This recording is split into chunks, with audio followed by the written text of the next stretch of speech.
Assalamualaikum warahmatullahi wabarakatuh.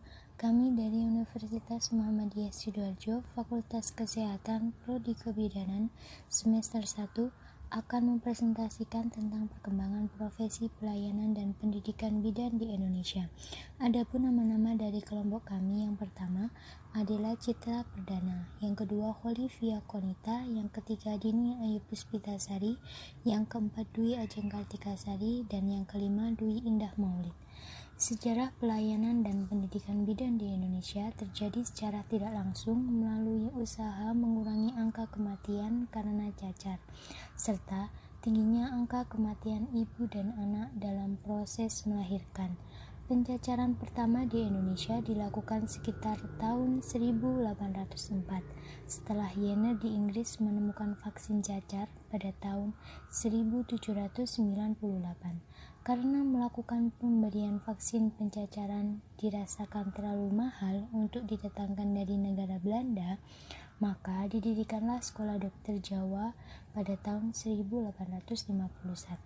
Saat itu ilmu kebidanan belum merupakan pelajaran.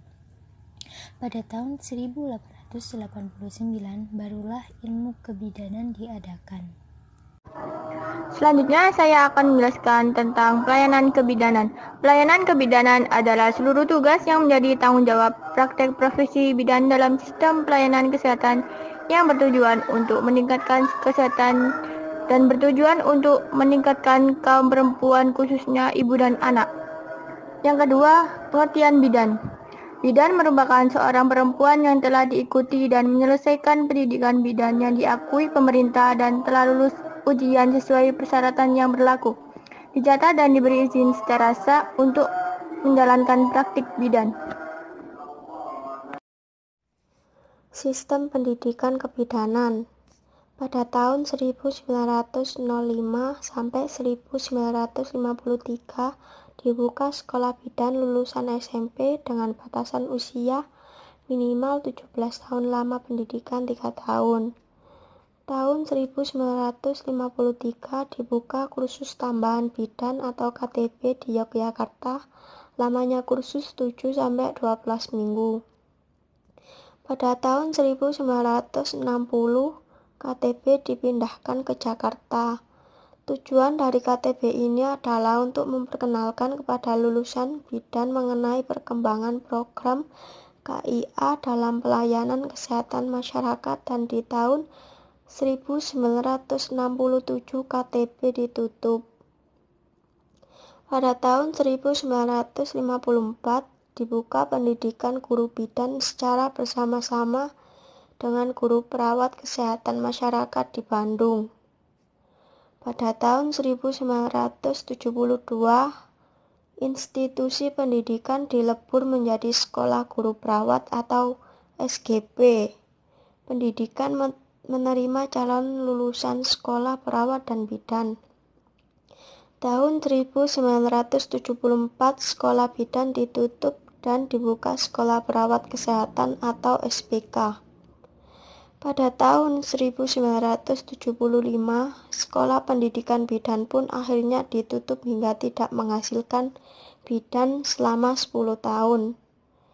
Barulah tahun 1985 pendidikan bidan dibuka kembali hingga akhirnya dibuka Diplomatika Kebidanan yang menerima lulusan SMA dengan lama pendidikan 3 tahun atau 6 semester pada tahun 1996. Kemudian pada tahun 2000 dibuka Diploma 4 bidang pendidikan di UGM, dan setahun setelahnya dibuka juga di Unpad. Setelah itu di tahun 2005 S2 kebidanan pun mulai dibuka di Unpad. Sejarah perkembangan pelayanan kebidanan. Perkembangan pelayanan kebidanan dimulai ketika Belanda menjajah Indonesia. Pada masa pemerintahan Belanda, Indonesia masih mengikuti kebiasaan lama. Ibu ditolong oleh dukun paraji. Persalinan oleh dukun menggunakan mantra-mantra dan mengurut perut ibu. Perkembangan pelayanan kebidanan di Indonesia menurut catatan dimulai pada tahun 1807. ketika angka kematian ibu dan bayi tinggi sehingga dukun dilatih untuk pertolongan persalinan di zaman Gubernur Jenderal Hendrik William Daendels, tetapi keadaan ini tidak berlangsung lama karena tidak adanya pelatih kebidanan. Adapun pelayanan kebidanan hanya diperuntuk bagi orang Belanda yang ada di Indonesia. Tahun 1849 dibuka pendidikan dokter Jawa di Batavia, tepatnya di Rumah Sakit Militer Belanda, sekarang RSPAD Gatot Subroto. Tahun 1849 dibuka pendidikan dokter Jawa di Batavia, tepatnya di Rumah Sakit Militer Belanda, sekarang RSPAD Gatot Subroto. Seiring dengan dibukanya pendidikan dokter tersebut, pada 1851 dibuka pendidikan bidan bagi wanita pribumi di Batavia oleh seorang dokter militer Belanda, W. Boch. Mulai saat itu, pelayanan kesehatan ibu dan anak dilakukan oleh dukun dan bayi. Pada tahun 1952, mulai diadakan pelatihan bidan secara formal agar dapat meningkatkan kualitas pertolongan persalinan. Pelatihan untuk dukun masih berlangsung sampai sekarang yang diberikan oleh bidan. Selanjutnya yaitu sejarah pengembangan pelayanan kebidanan. Kursus tambahan bidan atau KTB pada tahun 1953 di Yogyakarta dilakukan pula di kota-kota besar di Nusantara. Seiring pelatihan tersebut, didirikan pula Balai Kesehatan Ibu dan Anak atau BKIA dengan bidan sebagai penanggung jawab. Pelayanan yang diberikan mencakup antenatan, postnatal, pemeriksa bayi dan anak. Pada tahun 1957, bermula dari BKIA, kemudian terbentuklah suatu pelayanan integrasi bagi masyarakat yang dinamakan Pusat Kesehatan Masyarakat atau Puskesmas. Pelayanan yang diberikan yaitu kesehatan ibu dan anak serta keluarga berencana. Pelayanan kebidanan di Posyandu mencakup pemeriksa kehamilan, pelayanan keluarga berencana, imunisasi gizi, dan kesehatan lingkungan. Sejak tahun 1990, pelayanan kebidanan diberikan secara merata sesuai kebutuhan masyarakat. Hari Bidan Nasional sendiri juga lahir pada pendidikan pertama serta kebidanan dimulai, yakni pada tahun 1951.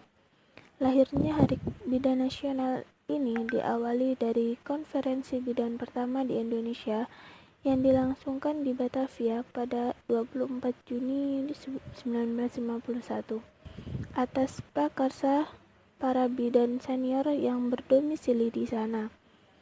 Disebutkan bahwa tanggal 24 Juni 1951 dipandang pula sebagai hari lahirnya Ikatan Bidan Indonesia atau IBI. Sekian presentasi dari kelompok kami. Bila ada salah kata mohon dimaafkan. Wassalamualaikum warahmatullahi wabarakatuh.